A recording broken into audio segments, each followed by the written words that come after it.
Le cerveau a la capacité de créer des crises et, on l'a dit, il y a des épilepsies, des tas de manifestations possibles. On va d'ailleurs voir une infographie qui nous montre les différents types de symptômes, ou en tout cas de lieux de naissance de ces symptômes dans le cerveau.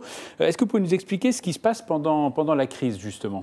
Alors, il y a deux grands types de crises. Il y a les épilepsies qui comprennent des crises à début focal, c'est-à-dire un seul morceau du cerveau, une seule partie du cerveau va être concernée par ceux dont on a parlé, c'est-à-dire l'aspect de l'orage et l'aspect du flash mob, si je peux dire, avec l'hypersynchronie.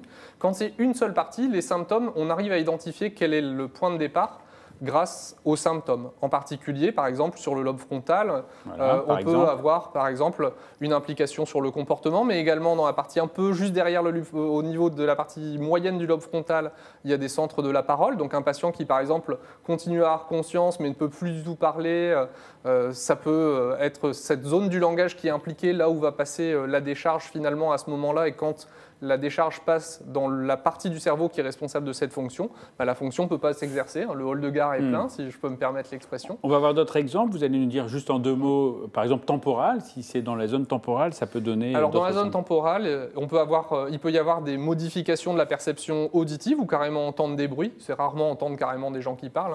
On est plutôt dans le cadre des maladies mentales.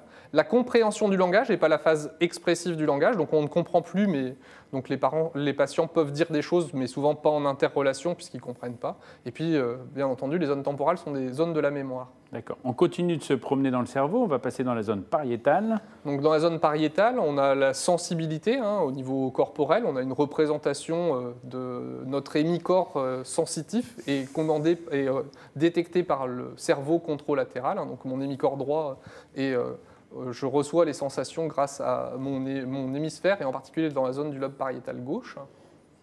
Et partons sur l'occipital, l'arrière. C'est essentiellement dans la vision et donc dans les crises qui passent dans les zones occipitales, les patients peuvent avoir des perceptions où ils voient plus petits les objets ou plus grands les objets ou avoir des visions de points colorés. Ces symptômes, ils ne sont pas uniques, c'est jamais un symptôme, mais en fait l'histoire des symptômes qui vont apparaître dans la crise et qui vont se succéder, c'est l'histoire entre guillemets de où va passer la décharge, de quelle zone à quelle zone.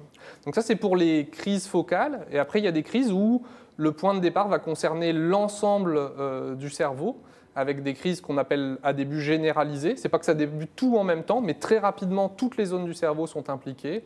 On peut voir ces fameuses absences dont on a déjà parlé, mais ça peut être des crises de convulsions, avec soit une phase tonique, soit une phase tonique, puis clonique, clonique voulant dire les secousses. D'accord. Alors, c'est ce qu'on appelait le grand mal, c'est la crise spectaculaire, celle-là. C'est ce qu'on appelait le grand mal. Il faut vraiment dire qu'on appelait parce que c'est important de ne plus utiliser les anciens mots simplement parce que c'était péjoratif, parce que ça reste finalement des choses qui étaient dans les tabous. Donc c'est assez bien de ne plus utiliser ce vocabulaire, en tout cas il faut essayer. Mais en effet, ce qui était la fameuse crise grand mal dans l'histoire de la médecine, c'est ces convulsions avec crise tonico-clonique généralisée ou clonique généralisée.